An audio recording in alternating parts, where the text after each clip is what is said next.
بسم اللہ الرحمن الرحیم۔ السلام علیکم۔ ملقب بیت الدیان یعنی حج کرنا۔ حج ہر مسلمان مرد عورت صاحب استطاعت پر فرض ہے۔ حج کرنا اسلام کا ایک رکن یعنی بڑی شان کا ایک لازمی حکم ہے۔ اللہ تعالیٰ نے فرمایا للہ علی الناس حج البیت من استطاع الیہ سبیلا، اور اللہ کے واسطے لوگوں کے ذمے اس مکان کا حج کرنا ہے، یعنی اس شخص کے ذمے جو کہ طاقت رکھتا ہو وہاں تک پہنچنے کی۔ حضرت عائشہ رضی اللہ تعالی عنہا سے روایت ہے کہ رسول صلی اللہ علیہ وسلم نے فرمایا کہ بیت اللہ کے گرد پھرنا اور صفا مروہ کے درمیان پھیرے کرنا اور کنکریوں کا مارنا، یہ سب اللہ کی یاد کے قائم کرنے کے لیے مقرر کیا گیا ہے۔ یعنی گو ظاہر والوں کو تعجب ہو سکتا ہے اس گھومنے دوڑنے کنکریاں مارنے میں عقلی مصلحت کیا ہے، مگر تم مصلحت مت ڈھونڈو، یوں سمجھو کہ خدا تعالیٰ کا حکم ہے اور اس کے کرنے سے اس کی یاد ہوتی ہے اور اس سے علاقہ بڑھتا ہے اور محبت کا امتحان ہوتا ہے، جو کہ بات عقل میں بھی نہیں آئی، حکم سمجھ کر اس کو بھی مان لیا، پھر محبوب کے گھر کے بل قربان ہونا اور اس کے کوچے میں دوڑے دوڑے پھرنا کھلم کھلا عاشقانہ حرکات ہے۔ حضرت زید بن اسلم رحمۃ اللہ علیہ اپنے باپ سے روایت کرتے ہیں کہ میں نے حضرت عمر رضی اللہ تعالی عنہ سے سنا ہے، فرماتے تھے کہ اب طواف میں شانیں ہلاتے ہوئے دوڑنا اور شانوں کو چادرہ سے باہر نکال لینا کس وجہ سے ہے؟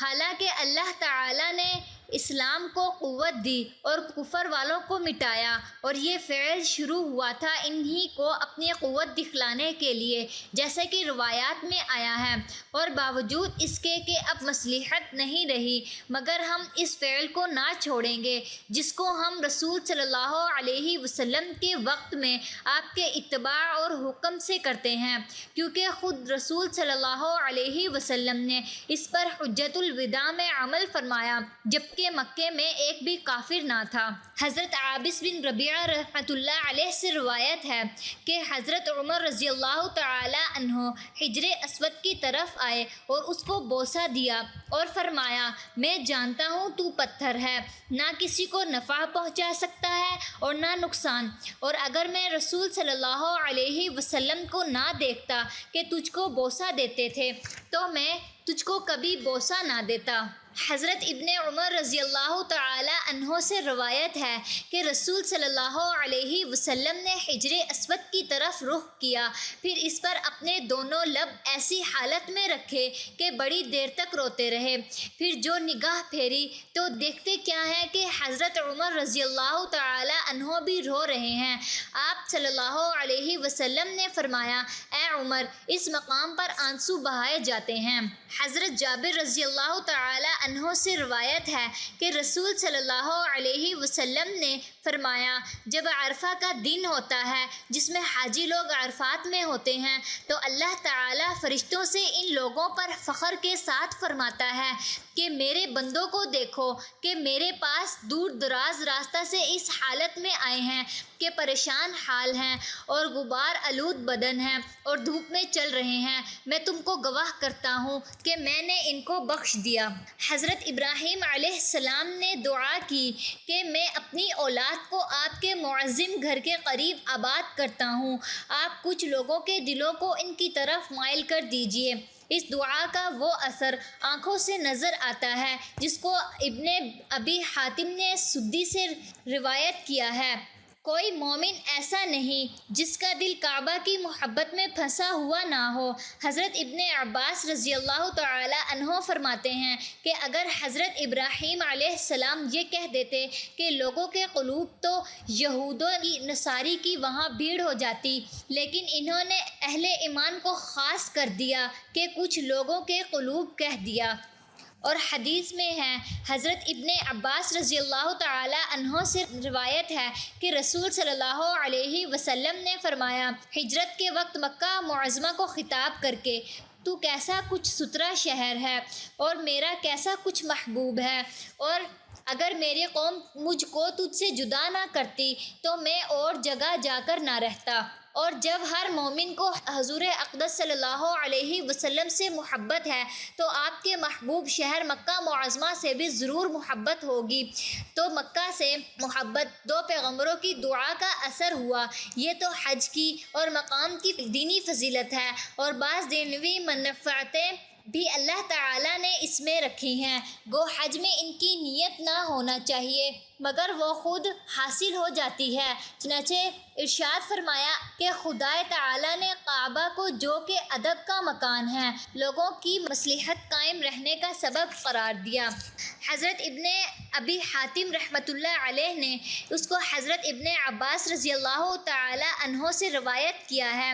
کہ حج کے رنگ کی ایک دوسری عبادت اور بھی ہے، یعنی عمرہ، جو کہ سنت موقدہ ہے، جس کی حقیقت حج ہی کے بعض عاشقانہ افعال ہے، اس لیے اس کا لقب حج اصغر ہے۔ حضرت عبداللہ بن شداد اور حضرت مجاہد رحمۃ اللہ علیہ سے روایت ہے، مگر یہ حج کے زمانے میں بھی ہوتا ہے، جس سے دو عبادتیں ایک شان کی جمع ہو جاتی ہیں، اور دوسرے زمانے میں بھی ہوتا ہے، یہاں تک کہ مضموم کا ایک سلسلہ تھا۔ فرمایا اللہ تعالیٰ نے، اور حج اور عمرہ کو اللہ تعالیٰ کے خوش کرنے کے واسطے پورا ادا کیا کرو کہ افعال و شرائط بھی سب بجا لاؤ اور نیت بھی خالص ثواب کی ہو۔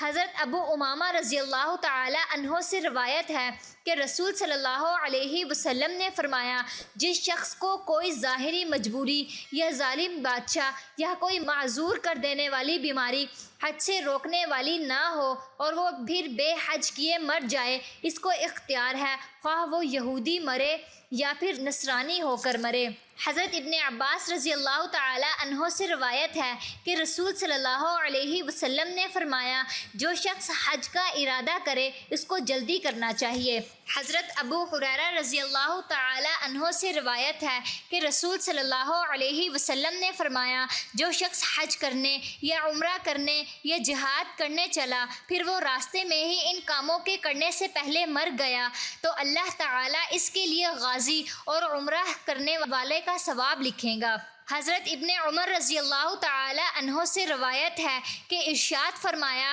رسول صلی اللہ علیہ وسلم نے، جو شخص حج کرے اور میری وفات کے بعد میری قبر کی زیارت کرے، وہ ایسا ہے جیسے میری حیات میں میری زیارت کی۔ حضرت ابو ہریرہ رضی اللہ تعالی عنہ سے روایت ہے کہ رسول صلی اللہ علیہ وسلم نے فرمایا، اے اللہ، انہوں نے یعنی حضرت ابراہیم علیہ السلام نے تجھ سے مکہ کے لیے دعا کی ہے، اور میں تجھ سے مدینہ کے لیے دعا کرتا ہوں، اور اتنی ہی۔ حضرت عائشہ رضی اللہ تعالی عنہا سے روایت ہے کہ رسول صلی اللہ علیہ وسلم نے فرمایا، اے اللہ، مدینہ کو ہمارا محبوب بنا دے، جیسے ہم مکہ سے محبت کرتے تھے، بلکہ اس سے بھی زیادہ۔